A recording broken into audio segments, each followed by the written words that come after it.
The morning was cold. A familiar smell lingered over the quiet neighborhood. In the small mining town of Fellowstow, the rumble of horses soon filled the streets. Soot-covered men returning home for breakfast longed for a warm bed, only glad to be able to see their family again. When will be our last? Workers often wondered. The sun beaming down the long, narrow shaft was never an opportunistic sight. Is this what death is like?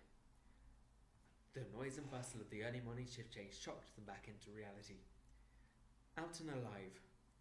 Some knew they may not be so lucky on the next trip into the abyss, though. There was a reason no one really lived to an age older than 40. Fellowstow had a higher than average number of widows. More, in fact, than married women. No one deluded themselves. A disaster was only around the corner. Men and women lined the streets on the morning of the 17th of May, 1908. Banners flew high, chants grew loud, no one stayed at home. No one wanted another death, another widow, another child without a father. No one wanted the reputation they'd gained through the mine.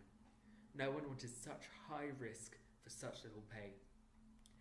Children played happily on the streets, enjoying sweet tea and freshly baked cakes, and helping parents hold signs to celebrate the first opportunity to protest the mine. That day, though, they were hesitant. The shift change took longer than usual, although any time changing clothes meant less time in the mine. Dave in particular stayed at home, his bronchitis catching up on him. But any time spent at home meant no money coming in. It was a fine line to walk on. Dave was happy, though, content with his decision to remain in the relative comfort of his home.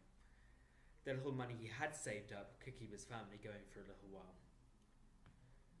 A noise cracked through the neighborhood, quickly followed by the sound of glass breaking. The happy squeals of children on the street below turned to shrieks of terror. Nowhere seemed safe.